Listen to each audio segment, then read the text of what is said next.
There is something that can change your life, and it has been hiding in plain sight this whole time. Not hidden in a mountain, not buried in a secret book, but hidden behind distraction, like glasses sitting on your head while you search the entire house for them. When you see it, you won't feel amazed by how complex it is. You'll feel stunned by how obvious it was. Awakening was never meant to be a long, painful climb. It only feels that way because confusion was dressed up as wisdom.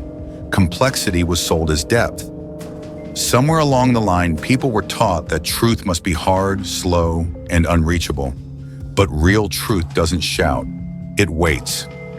Before we go further, take a second to like this video and subscribe. Not for numbers, but because when you do, you tell the algorithm this message matters. And when the signal spreads, the right people find it at the right time. Now listen closely. You didn't lose your connection to life.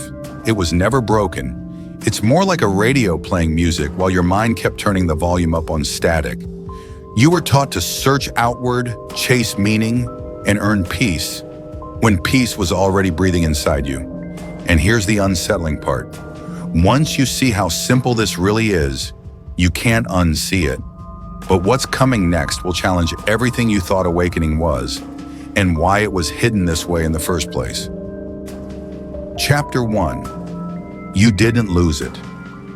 You were trained to look away. You weren't born disconnected. No one arrives in this world empty or broken. You came in plugged in, like a phone fully charged. Then life handed you tasks, fears, rules, and roles, and slowly taught you to live on low power. Not because something was wrong with you, but because forgetting made you easier to shape. This is usually where people ask, if this connection was real, why don't I feel it now? Because constant noise buries subtle signals. A whisper can't compete with shouting thoughts, deadlines, and identities. The signal never left. Your attention did. Another question follows fast.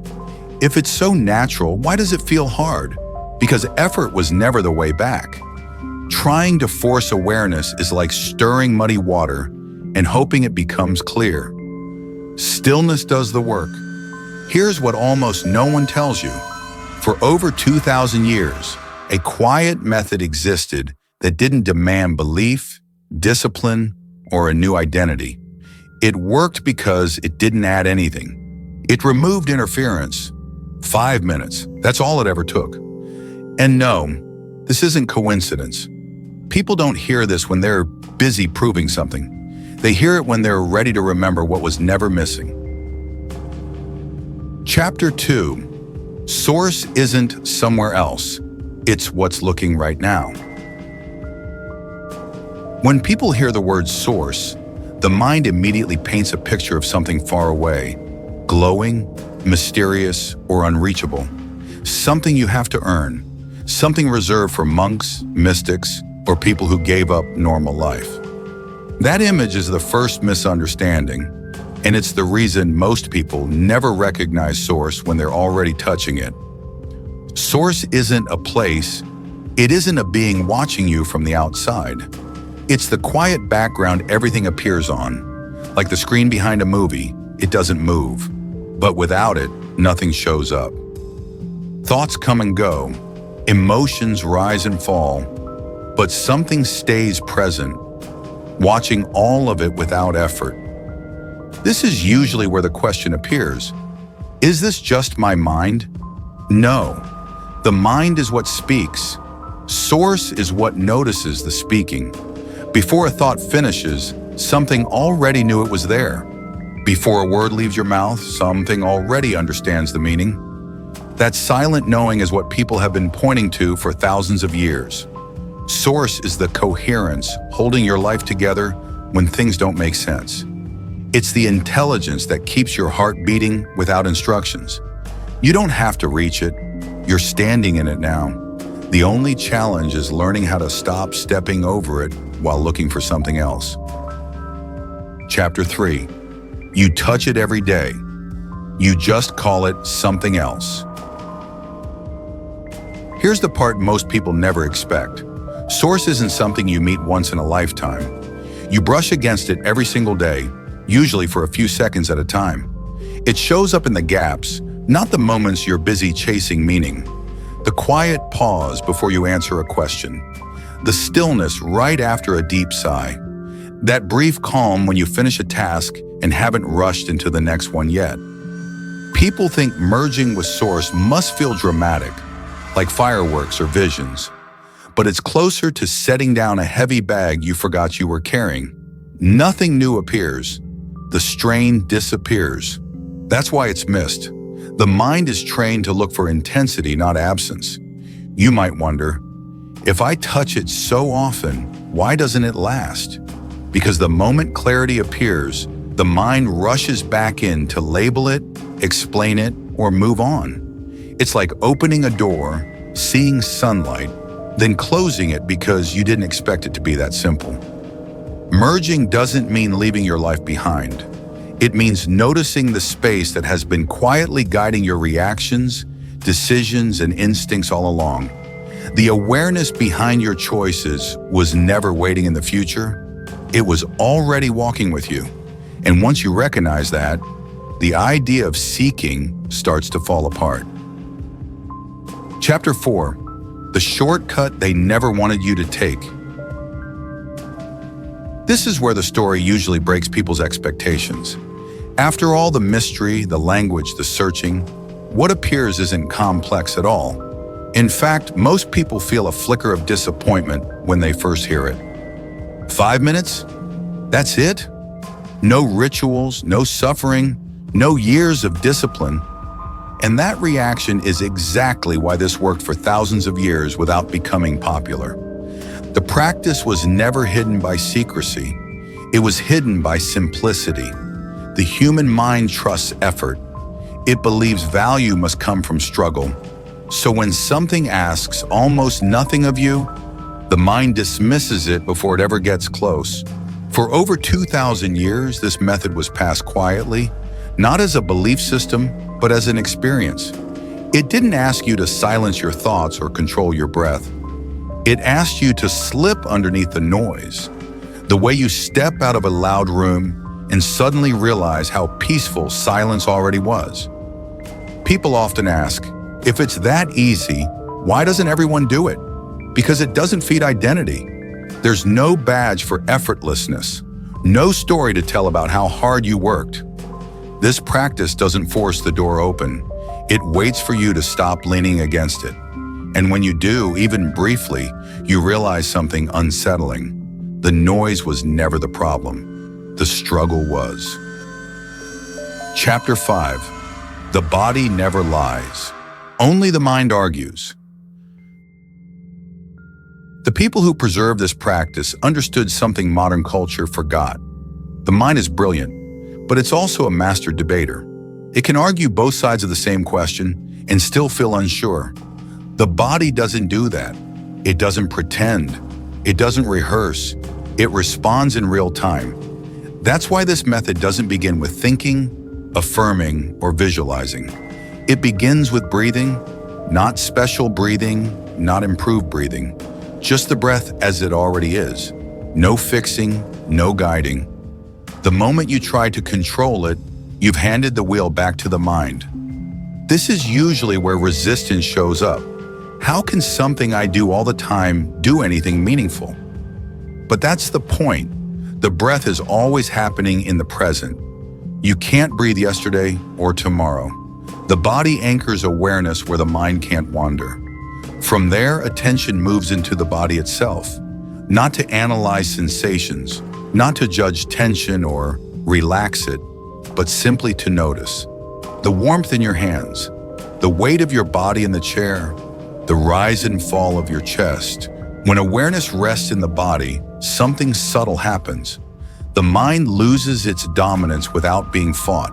It's like a loud radio fading into the background once you stop standing right next to it. The body doesn't awaken you. It tells you you already are. Chapter 6. Stop pushing. The door opens by itself. Here's the part almost no one wants to hear. All the spiritual teaching, all the techniques, all the steps to awaken boil down to one thing. Stop trying so hard. The moment you lean, struggle, or chase, you move away from what you're looking for. But the moment you release even slightly, everything shifts. The doorway appears on its own. You don't kick it open. You don't knock until your knuckles bleed. You simply stop blocking it. The mind wants to think its way in. It wants formulas, exercises, goals. This method laughs at that. It bypasses the mind entirely. There's no reasoning your way into connection. You can't argue your way to awakening. The mind can debate for hours, but what it debates has nothing to do with reality. Instead, this practice asks one simple thing. Experience what's already here. Feel the breath. Notice the body. Sense the space that's always been present behind thought. Like a river flowing beneath a frozen surface, you don't force the water. You just wait for the ice to melt. Once you stop forcing, the subtle, undeniable presence that's always been guiding you rises above the chatter. Awakening isn't created, it's remembered, and that alone changes everything. Chapter 7. It's not about being special, it's about being ready. The moment you step into this practice, something subtle but irreversible begins. A shift you can't unsee, a knowing that quietly rewires how you experience life. But here's the thing, this doesn't happen for everyone at the same pace. Some people feel it in an instant. Others take days, months, even years. And that's not a flaw. That's just how readiness works. Many ask, does this mean I'm not spiritual enough? Not disciplined enough? No. Labels don't matter here. Titles, practices, meditation streaks, they're all distractions. Awakening isn't a competition. It isn't about who tries harder or sits longer. It's about internal alignment. It's about the moment your resistance softens, your mind stops arguing, and you're willing to let go of old stories. Think of it like a seed. Some fall on rocky soil and need time. Others land in rich earth and sprout immediately. The seed doesn't judge the soil, it responds when conditions allow. The truth is simple. The pace of your awakening is a reflection of your readiness, not your effort. And when the inner soil is ready, even the smallest step triggers a change that can't be taken back. Chapter 8. Some fly while others crawl. The secret is letting go. Why do some people awaken almost overnight while others struggle for years? It's not luck. It's not destiny. It's not how spiritual they are. It comes down to one thing, what they're willing to release. Those who move fast don't defend old worldviews. They don't argue with reality or insist on being right. They're curious about what's true, not about proving themselves. Their minds may still chatter, but they don't cling to it. They step lightly like a traveler who keeps a loose grip on the map, trusting the path to show itself. Others move slower, not because they lack potential, but because they've anchored themselves to familiar beliefs, stories, and interpretations. Like carrying a heavy backpack full of old newspapers, they drag it through every step, convinced the weight is essential. Their minds scream for security, predictability, and proof, and in that noise, the subtle current of awareness gets drowned out. The lesson is clear. Awakening isn't about effort or struggle. It's about release. Let go of the story you cling to, and suddenly the river you've been swimming against becomes the current that carries you forward. The faster you release, the faster you move. Chapter 9. Some move like lightning, others like shadows. Some people seem to awaken in a flash, almost as if life suddenly flipped a switch. The secret isn't luck or special ability. It's the willingness to stop defending old beliefs. They don't cling to being right. They aren't trapped by the stories they've told themselves about who they are or how the world works. Instead, they're curious. They want to see clearly, even if the truth shakes everything they thought they knew. Their openness acts like a key, letting awareness flow freely. Others move slower, not because they lack potential, but because their minds are heavy with old habits. They trust thinking over feeling, judgment over sensing. They clutch beliefs, interpretations, and memories like anchors. Convinced these stories protect them, but the weight keeps them grounded in limitation, slowing every step forward. Think of it like a bird in a cage. Some unlock the latch and soar without hesitation. Others pace, pecking at the bars, unsure the door will hold. The cage is familiar, it's safe, but it's never the sky. Awakening isn't a race. It's about shedding the weight you've carried for years. The faster you loosen your grip, the sooner the sky opens. Chapter 10. The true enemy isn't dark or distant, it's the noise.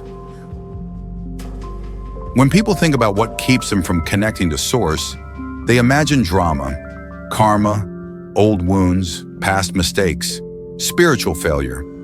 They picture some grand barrier, a wall of energy they must climb or purify themselves to pass through. But the real obstacle isn't far away. It isn't mystical, it's painfully ordinary, and it's all around you. The problem is noise. Not evil, not wrong, just relentless. Thoughts that replay over and over, identities you've built and defend, expectations you inherited, comparisons you can't stop making. It's the background chatter that yanks your attention outward when all that matters is inward. Like trying to hear a whisper in a crowded stadium, your awareness gets pulled in 10 different directions at once. Notifications, duties, habits, and opinions crowd the mind like a storm. The quieter the mind could be, the louder the noise insists on speaking. It isn't trying to harm you, it's doing its job, but your consciousness has outgrown it. The real work isn't overcoming darkness, it's clearing space. It's turning down the volume so the subtle current beneath the chaos, the source you've been touching all along, can finally be heard. Once you hear it, the game changes forever. Chapter 11. Noise is just old software. It's time to upgrade. The chatter in your head isn't evil. It isn't punishment. It's survival programming, worn-out software designed to keep your ancestors alive. Your mind evolved to scan for danger, predict threats, replay mistakes, and remember every lesson that could protect you. Back then, it worked brilliantly. Every fear, every what if, every repetitive worry was a shield. But consciousness doesn't need that same shield anymore. You've grown beyond it. The mind is still running the old code, constantly alert, scanning, and worrying. But the threats it was built to defend against don't exist in the same way. That same system that once saved you now clouds perception, blocks insight, and keeps your awareness spinning in circles. It's like carrying a fire extinguisher in the desert. Once essential, now it just weighs you down. You trust it, you cling to it, and yet it does nothing for the dry landscape around you. The noise isn't a test or a punishment, it's simply outdated. And when you recognize it for what it is, the first step toward clarity becomes clear. Stop feeding it. Step aside, let awareness breathe, and suddenly the space beneath the chaos, the source you've always touched, starts to appear. Chapter 12. Spaciousness is the shortcut, not effort or belief. Most people think awakening demands discipline, rules, rituals, or belief. They imagine long practices, struggle, or proving themselves. The truth is the opposite. Awakening doesn't require doing more. It requires letting go. It requires space. Spaciousness is the pause between thoughts, the stillness between moments, the quiet gap where your attention isn't being pulled in 100 directions at once. When even a few seconds of noise quiets, something remarkable happens. Source isn't hidden anymore. It's obvious. It was there all along, like sunlight behind clouds you finally notice. Life begins to feel different. Decisions stop feeling like heavy bricks you have to push through. They become effortless, like walking on a path that's always been under your feet. The world stops happening to you and starts happening with you. You move with the current instead of against it. Spaciousness doesn't ask you to believe in miracles or chase enlightenment. It asks you to step aside, even for a moment, and notice what's already here. The moment you do, even slightly, the world shifts. And once you glimpse it, you start to realize just how much of life's weight was never yours to carry. Chapter 13, Move Now. Every moment counts. Noise doesn't wait. It doesn't pause politely while you decide to start. Every day you postpone noticing, the chatter grows louder, the old patterns dig in deeper, and the identity you think you are becomes more convincing. Waiting isn't safe. It strengthens the stories, the doubts, and the weight that keeps you disconnected. But here's the good news. The moment you begin to reconnect, life responds instantly. Even the tiniest step shifts the current. Clarity appears in small windows. A pause in your mind, a subtle insight, a sudden knowing that something feels aligned. These aren't coincidences. They're signals that momentum is changing, that the river of life is beginning to carry you instead of being blocked by your resistance. If you act during these windows, even slightly, everything accelerates. Opportunities show up that didn't exist before. People, events, and synchronicities appear naturally. Intuition sharpens, not because you've done more, but because you're finally listening to the part of you that always knew the way. Urgency isn't fear, it's clarity. The sooner you step in, the sooner life stops being a battle and starts being a flow. And the longer you wait, the heavier the current becomes. Chapter 14. The first shift is silent, and it changes everything. The first sign of reconnection isn't fireworks, visions, or mystical epiphanies. It's subtle, almost invisible to the untrained eye. You notice a calm you didn't know was possible. The tension you carried without realizing it begins to melt. Shoulders unclench. Thoughts slow their endless racing. The body stops pulling you in 10 directions at once. Breathing feels different, not deeper, not forced, just free. It moves through you without obstruction, like a river flowing through a channel finally cleared of debris. Decisions, once heavy and tangled, feel simpler. You don't wrestle with choice. Clarity guides you. The old urge to defend, justify, or control everything softens. You respond naturally, not reactively. Life stops being something that happens to you. It begins to happen with you. Moments align, small synchronicities appear, and even mundane tasks carry a sense of flow. You start noticing that the noise isn't gone, but it no longer dominates. This first internal shift is quiet, but it's irreversible. Once you've felt it, even briefly, you know there's a way forward that doesn't require struggle. The door has opened, and you're standing in the hallway. The rest of the journey waits beyond it. The final chapter, the teaching returns because humanity is ready. This ancient method has been around for thousands of years, quietly passed along. For most of history, only a few could handle it without being overwhelmed, because deep awareness without preparation can feel like drowning. But now something has shifted. Humanity itself is evolving. People are capable of holding higher awareness without losing themselves in ego, confusion, or escapism. Old structures, beliefs, and systems are cracking.